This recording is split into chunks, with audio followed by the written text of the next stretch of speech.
So far, we've talked about very simple stress states that involve simple tension or compression. If you consider the bar, which is shown here, it is a bar of circular cross-section, and we have a load applied to it, F. If the diameter is D, then you know that the tensile stress in this case, because I'm pulling on it, is the force F divided by pi d squared over 4. That's the cross-sectional area of the bar. That's a pretty straightforward and simple stress state. This is pure tension. Interestingly enough, this is usually the way we get our material properties.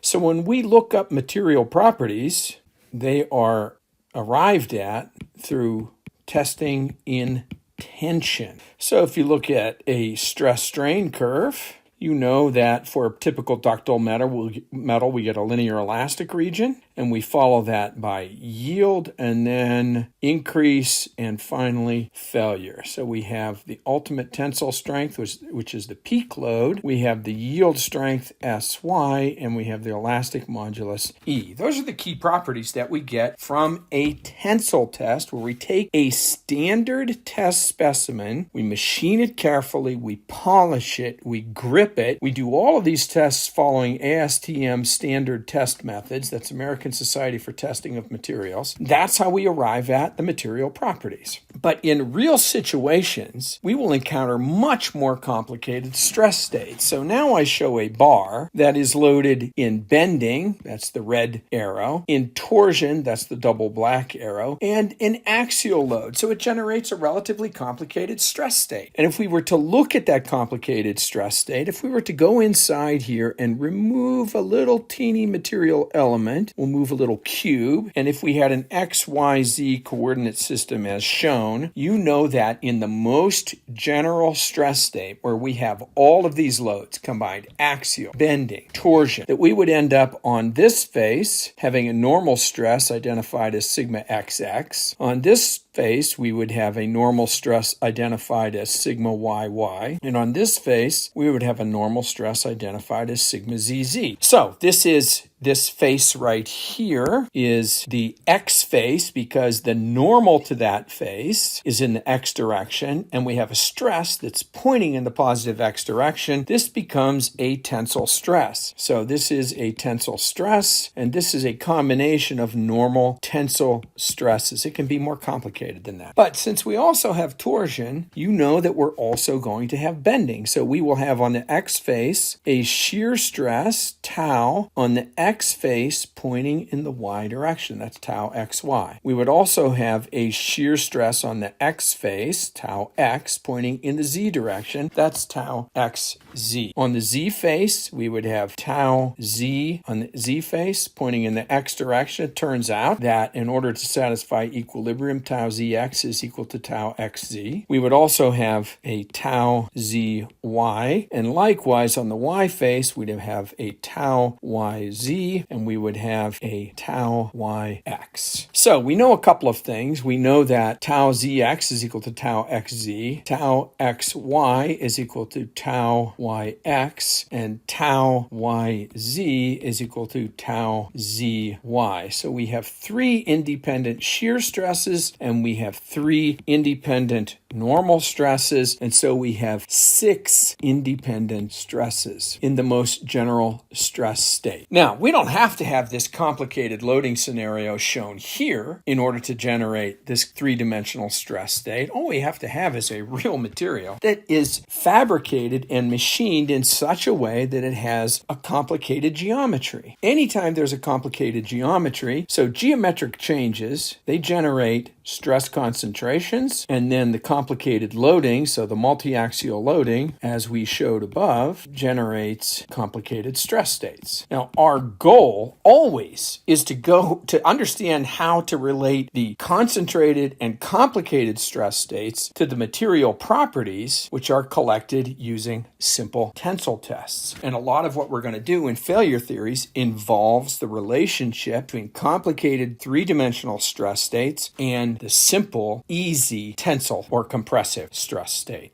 I want to take a look carefully again at this shaft. This is a representation of a shaft that is taken directly from the Shigley text. And you'll notice that this shaft has an inner diameter, a large diameter D4 at the center, and then it has a machined shoulder. So I want to talk a little bit about that. I have a shoulder right here and right here. We machined a shoulder onto that shaft so that we could carefully locate gear 3 and gear 4 up against that shoulder. Now, usually that shoulder is machined with a fillet radius, so it's not a sharp shoulder. Instead, it has some fillet radius R. But nonetheless, as we move from D3 to D4, we move across a geometric discontinuity, and that geometric discontinuity generates a stress concentration factor. So all of these stepped shoulders generate stress concentration factors. So they generate stress concentration factors, and we need to keep all of those things in mind, because when we analyze the loads that are applied to this shaft, we have to decide whether or not this shaft can handle those loads. And we have to identify the locations that are most likely to cause failure in that shaft. So we have to look at all of the stress concentration factors that are generated by all of the geometric discontinuities. There are a couple of other geometric discontinuities that I want to show in here, but first I want to just discuss briefly that we have a shaft. It starts at the datum on the left side and goes all the way over to this end at 11.5 inches. And so our total length of that shaft is 11.5 inches. And you'll notice that at both the right side and the left side that there is a groove that has been machined into the shaft. That is a snap ring groove. We have a shoulder where we transition from diameter D7 to D6. They have a shoulder right in here. And we have a shoulder where we transition from D1 to D2. There's another shoulder right in there. Those shoulders locate the bearings, bearing A on the left side and bearing B on the right side, relative to the datum, which is specified on the very leftmost end of the shaft. So we can accurately locate those bearings. All right, so those bearings are going to be carrying the radial and the axial loads that are applied to the shaft through gears 3 and gear 4. I already mentioned to you that whenever you have meshing gears, you have forces that are trying to separate the gears. So in this case, we would have forces separating the gears, and we also have forces that are trying to rotate the shaft to which the gear is attached. That's what gears are all about. Now, the bearings at A and B allow free rotation of the shaft, but gears 3 and gear 4, in order for it to work properly, we have to key that gear into the shaft. And that's what this ellipsoidal pill-shaped circle is, both at D3 and over here on D5. That's a machined keyway. It is a groove into which we insert a key to attach the gear to the shaft. You can imagine that those keyways generate SCFs. So the snap ring grooves generate stress concentration factors. The shoulders all generate SCFs. The keyways generate SCFs. There's a lot of things that we need to look at in order to decide which location will have the highest stress and where we are most likely to see failure in that shaft when we apply loads to the shaft. Generally, the loads are applied through the gears. Occasionally, you have an input to the shaft, which is used, a motor or a coupler attaches directly to the shaft, and we transmit torque directly to it through a motor or through some other shaft. But generally, we are transmitting through these gears, and in this example, that's what it's all about. It's about transmission through the gears. So I want to talk a little bit more about these stress concentration factors, because that's what we are dealing with when we did the finite element analysis in the lab. So I want to discuss briefly these SCFs. So the SCFs, the stress concentration factors, arise during loading when you have a change in geometry in the part that's under stress. So when we did the lab, or the lab that you are about to do, had you CAD up a rectangular plate, and we put a hole in the center of that rectangular plate. In the lab, we loaded this plate in compression, but I'm just going to go ahead and imagine that we have it loaded with a force F in tension. In the lab, we fixed one end and applied a load at the other. It's the same thing. It's no big deal, no difference there. We have a hole that's supposed to be located in the center that is of diameter D. The plate is of width W. And it's also important to think that the plate actually has a thickness to it, and the thickness of that plate is T. Right, now I mentioned that you find the stress concentration factors from tables that are available in the book or through a finite element analysis. And those stress concentration factors are generally tabulated in terms of the net section stress. It's not something I actually discussed much about, but I'm going to talk about it right now. So I'm going to draw a line through the middle of that hole across the plate. And I am interested in what happens on the cross-sectional area through the center of that plate. So you will note, of course, that if I draw a line through the center of that plate, that we have a reduced cross-sectional area. In fact, we have an intact ligament here and an intact ligament there. And so that net area is going to be equal to W minus D multiplied by the plate thickness. That's the net area. Well, that is what we call the net section. And so the net section stress is simply given by, I'll call it sigma net. It's equal to the applied load divided by the net area. So that's our net section stress. Now, if we were to plot the stress as we move away from the hole towards the edge of the plate, we would find that the stress was highest near the hole and it drops off as we move away from the plate. I'm sorry. We would find that the stress is highest at the edge of the hole and drops off as we move away from the hole. So we are trying to sort out, this is the highest stress that this sample is going to experience. The highest stress is going to be a tensile stress, and it's going to be immediately adjacent to the hole that is in the plate. So we are trying to find the magnitude of that maximum stress. So that maximum stress magnitude is going to be equal to a stress concentration factor times the net section stress. Now we have to find that stress concentration factor, so we look it up.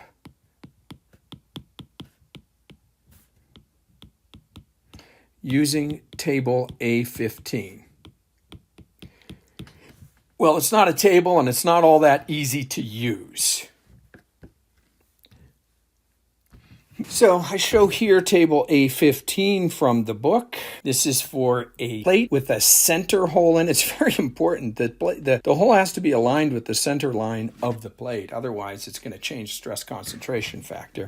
This is a plate loaded in tension. It could be loaded in compression. It doesn't matter. The KT value depends upon the ratio of D over W. That is, how large is the hole to the width of the plate. You'll notice that when D over W goes to 0, so either D is very small or W is very, very wide, we get a stress concentration factor of 3. And in that case, when D over W goes to 0, the net section stress is just equal to F over WT. So the stress concentration factor is 3. For other values of D over W, you have to say, for instance, 0.4, you would have to come over here and try to figure out, all right, what is the stress concentration factor? That can be a total pain. That is not easy to do, but you still have to figure it out. You find your KT, and then you use your net section stress, and you calculate your maximum stress using your KT times your net section stress. Well, I recommend using the data table that I provided in an Excel spreadsheet. I put that in the discussion section of the Canvas, and I just took this chart and converted this chart into a data set, and then fit a curve to that data set and create an equation for that curve. So for any D over W ratio, you can can find an associated KT. That makes your life easy. These are the KTs that you're trying to sort out in the lab, and you're trying to compare the tabulated KTs, and we're trying to compare them to our FEA calculated KTs. Well, how are we going to do our FEA calculated KTs? Well, in the finite element analysis, you know that we have meshed the part. In the finite element analysis, you know that we have meshed the part, and that allows us to find the highest local stress. So we can find sigma max right here. We're applying a remote load, either tension or compression. Doesn't matter to me which way it is. We're finding that sigma max, and it's kind of important to note that if we have a coordinate system, and you want to notice this from your Fusion 360, if we're an XYZ coordinate system, what we really want to do is immediately at the boundary of the hole, through a line that passes through the center of the hole and the plate, we know that the stress locally, that sigma max, is going to be a uniaxial stress. And in fact, for the coordinate system that I show, it would be sigma xx. That would be the normal stress on the x face in the x direction. A von Mises stress is a combination of all the stresses that are acting in the sample, whereas this normal stress just picks out the one in the same direction as the load. It depends on your coordinate system which one it will be. But the best thing to do from your FEA is you probe around the hole, right? So you're looking around, you find this maximum stress, and then you calculate a net section stress. And so remember your KT times sigma net is equal to sigma max. So you can use your FEA to find KT by taking your probed sigma max and divide it by your calculated net section stress. That gives you a KT that you can use to compare to the tabulated values. So you end up with KT tabulated and KT FEA, and I'm just asking you to compare those things for different D over W ratios. So all that means is different hole sizes in the sample. It's important for you to understand that we were just talking about finding elastic stress concentration factors for a plate with a hole in it, a center hole loaded in either tension or compression. Those elastic stress concentration factors are calculated based upon an elastic stress field, which means that we have not yielded the material anywhere in the body. Once you yield, that elastic stress concentration factor goes out the window, but you can still use that elastic stress concentration factor to help you identify where it will yield. Now, it's very important for you to know that there is not one size fits all elastic stress concentration factor. The table that we showed before is for a plate with a center hole in it. What if we have a plate of thickness T here, and that plate is loaded in tension, but it is a shouldered plate where we have a reduced section, and we reduce that section from capital D to small d through a fillet radius R, and you know that when we do that, we're going to generate a local stress concentration because we have now messed with the deformation field in the sample. We've moved from a stress associated with the area of capital D down to a stress associated with the area of little d, while the area up here with capital D is just D times T. The area with little d is little d times T. So you know the stress is increased. And as we move from this low stress to the high stress region, we create a local stress concentration where the highest stress is actually occurring at this fillet radius in the reduced section. So turns out there are elastic stress concentration factors associated with that depend upon the ratio of the fillet radius to the smaller plate width. And there are a family of curves in here. You'll notice that depend upon capital D over little d. So as capital D over little d gets smaller, we move from this curve to this curve to this curve to this curve. So not easy for you to figure out what the stress concentration factors are. So you have to find whichever big D over little d curve you have for your particular geometry. It's never going to be on the table, and this is why it's much easier to use finite element analysis to calculate where your highest local stress is going to be. But you always want to check that value. You want to do a sanity check on your FEA to make absolutely sure it's giving you the correct answers. So you often go back and do a quick calculation using charts and tables like this to figure out, am I in the ballpark in my FEA? So as we move to a shouldered shaft in torsion, we have elastic stress concentration concentration factors associated with torsion. Notice this one is labeled KTS. The S is for shear because torque generates shear. Remember that? TR over J? That the shear stress from torque is TR over J. In this case, we move from a capital D to little d in diameter shaft with a fillet radius R. All of these curves vary with R over D, and they also vary with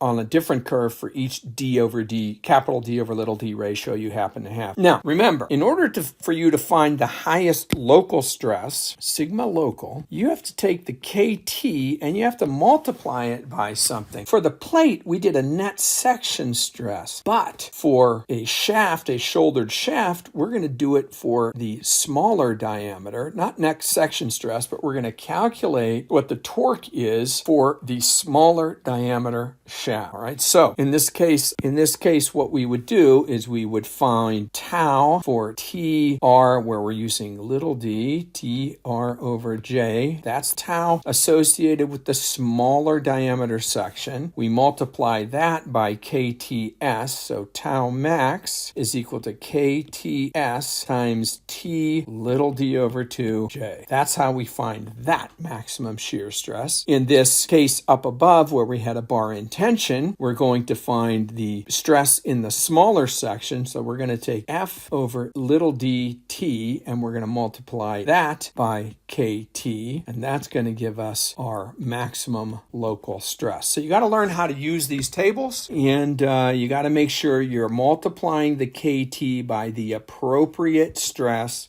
Throughout my career, the appropriate stress has always been associated with the smaller area. Just like net section stress for the plate with a hole, you always calculate the stress associated with the smaller area and then multiply it by the KT to give you the sigma max. So you want to make sure you look at the equation that's associated with each of the charts before you go ahead and do your stress concentration factor calculation.